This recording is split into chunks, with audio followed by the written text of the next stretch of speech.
Nothing is more striking about the opening stages of the First World War than the almost total failure of each major belligerent's war plans. The Germans failed to seize Paris, the French were unable to break through in Alsace-Lorraine, the Austrians were thrown back from the Serb border, and the Russians were torn apart in East Prussia. The exception to these debacles was Britain. The deployment of the small BEF to France in the case of a European war had been thoroughly mapped out by 1914, from when the troops would board their ships to where they would drink their coffee on the march to the front. It proved a success, and the British Army arrived to play a supporting, though not particularly important, role in the opening days of the war.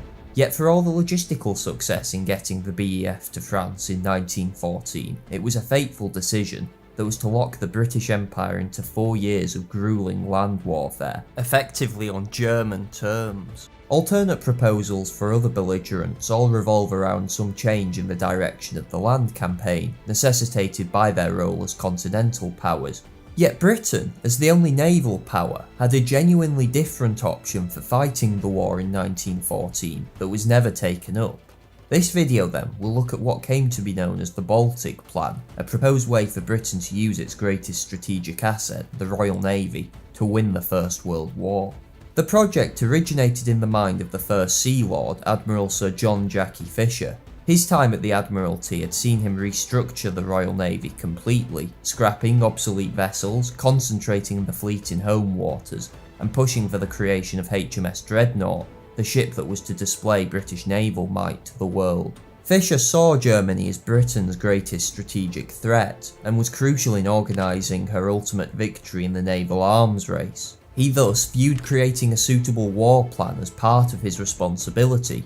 But Fisher was a man that took no prisoners. His relentless climb up the greasy pole on merit and wit alone had made him many enemies. Depending on who one was talking to, he was either the greatest admiral since Nelson, or a senile old fool.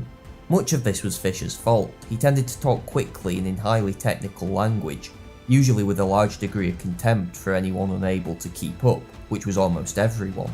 Yet he was undeniably capable of brilliance. In 1905, as the Morocco crisis seemed to be spinning inexorably towards war between Germany and Britain's new Entente partner France, Fisher had decided to take the British fleet for a cruise of the Baltic, making a sudden appearance one morning next to the German Navy. The message was clear, and for the next decade the Kaiser lived in abject terror of being Copenhagened, referring to the preemptive strike Britain had undertaken to destroy the Danish Navy in 1807. Fisher had retired by the time of the July crisis, and the Royal Navy was never put to such creative use again in diplomacy. Yet his Baltic cruise of 1905 had laid the groundwork for a genuine strategy of dealing with Germany in a European war. Fisher, along with his friend Julian Corbett, drew inspiration from Pitt the Elder in the 7 Years' War.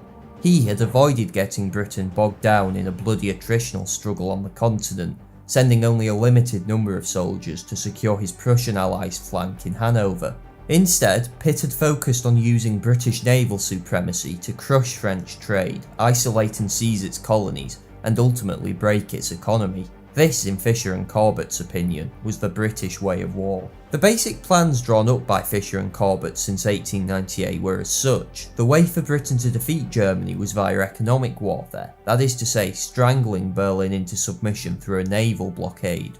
This would force the German high seas fleet to come out and fight, at which time it could be destroyed. For such a blockade to be truly effective, and in a short amount of time, it had to completely quarantine Germany. That meant, in addition to holding the North Sea, also taking the Baltic. If the Baltic remained open to the Germans, they could trade with Sweden, which throughout the course of the First World War effectively kept Berlin's war economy going until its collapse in 1918, providing vast quantities of iron ore among other materials, without which the Reich could not have fought the conflict. Fisher was adamant that if blockade was to work and the German Navy be forced out into the open, the Baltic had to be breached. Yet the question was how to do this. The only way to enter was either the German-owned Kiel Canal or through the Danish Straits. At the start of the war in 1914, under German pressure the Danes mined the Great Belt, the only path into the Baltic for dreadnoughts. As this was international water, the British would have had a legitimate casus belli, but Fisher never had any intention of fighting Denmark. He was far too intelligent for that. He did, however, believe the Germans could do the job for him. Berlin was terrified that the British would seize control of the straits and force their way into the Baltic. The plan was thus that Britain would effectively trick the Germans into preemptively invading Denmark. It was classic Fisher, and certainly wasn't as far-fetched as it sounds. In August 1915, German destroyers entered Danish territorial waters to bombard a stranded British submarine and Danish warships, killing sailors from both nations. Berlin apologised, but it reflected the deep paranoia surrounding Denmark. Fisher intended to sail the Royal Navy's fleet close, but not into the Danish belts. The Germans would respond with an invasion of Jutland in an attempt to secure the entrance to the Baltic. This is where the BEF would now be deployed. Instead of an attritional struggle in France, it would link up with the Danish army to hold the islands of Zealand and Funen. This would allow Britain to keep the two main routes into the Baltic, the Great Belt and the Sound, open. With the Baltic unlocked, the Royal Navy could enter to cut off German trade. Contrary to some accounts, Fisher never remotely considered risking the Grand Fleet, Britain's primary naval force, in the Baltic. He intended to construct a whole new fleet purpose-built for the task. This would include shallow-draft, torpedo-heavy gun monitors and light-draft battle cruisers, fitted obsolete cruisers with torpedo-proof bulges and advanced fire control, along with a host of submarines, destroyers and mine-sweeping sloops. This was a specialised siege fleet being built for a specialised task. It would enter and sever German trade in the Baltic without risking British control of the North Sea provided for by the Grand Fleet. It was a tall order, but Britain had the most dynamic shipbuilding industry in the world at the time. If the German trade with Sweden was cut, the Germans would have lost the war, and lost it quickly. This was the British way of war, in line with the nation's traditional maritime strategy. Instead of trying to build a mass army from scratch that would inevitably have to go through a bloody learning process to reach continental standards, Britain would fight the war on her terms. The problem, however, was that the army had a different conception of the role Britain was to play in a European war. Figures like Henry Wilson believed its purpose ought to be to link up with the French army on the continent. Part of the problem here was the prevalent belief that the war would be a short one, and Britain had to play some token part. But there was also genuine support for the idea that this was the best way for Britain to fight a European war. Fisher never openly shared his whole plan for fear of it being leaked, and outright refused the Committee of Imperial Defence's request to share his ideas with the French. The result was Fisher effectively stopped cooperating with the CID, which was meant to be coordinating strategy with the Navy and Army.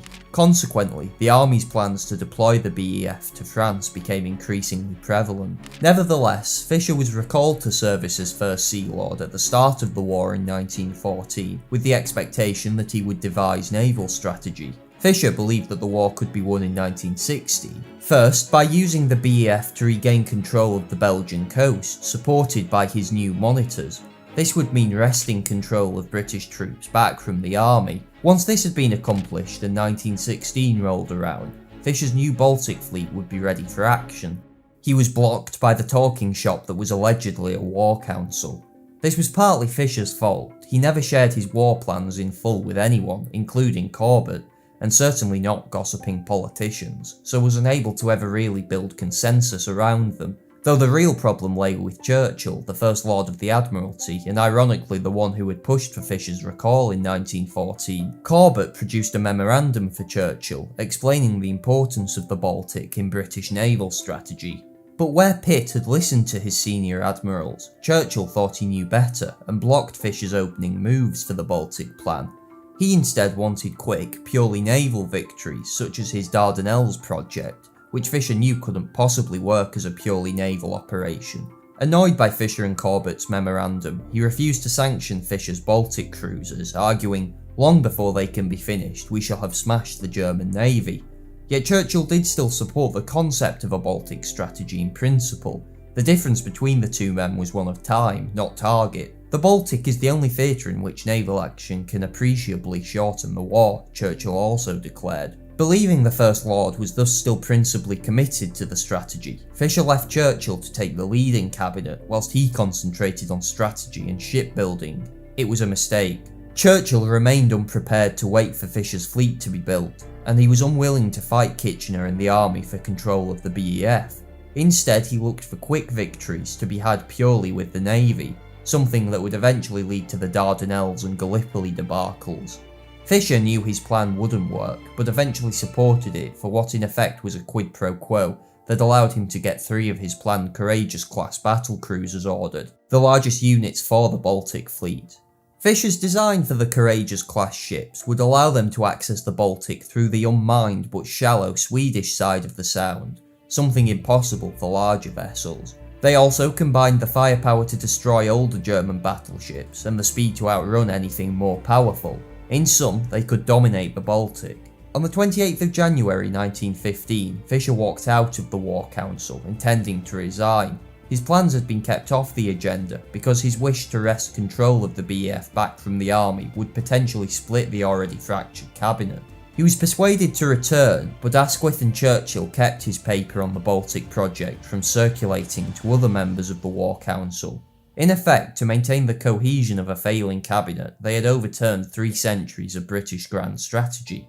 It placed Britain on the path that led to conscription, the Somme, Passchendaele and economic catastrophe. But first came the Dardanelles in March, which completely broke the working relationship between Fisher and Churchill, for it violated the maritime strategy Fisher and Corbett stressed required combined arms operations. When a land campaign was belatedly organised after the solely naval attempt to force the Straits failed, it was undermanned and under-equipped. Exasperated and unable to secure control of national strategy, Fisher finally resigned in April when 2 E-class submarines intended for use against German iron ore shipments in the Baltic were rerouted to Gallipoli. Fisher remains as much an enigma today as he was to contemporaries. In large part it's because he tended to keep most of his ideas locked in his brain. It has allowed some historians such as Margaret Macmillan to argue he was not good at making strategic plans, an absurd statement when the more detailed work of naval specialists like Andrew Lambert and even contemporaries like Corbett is considered. Ultimately, this mix of brilliance and arrogance meant a potentially war-winning plan was never given the consideration it so clearly deserved.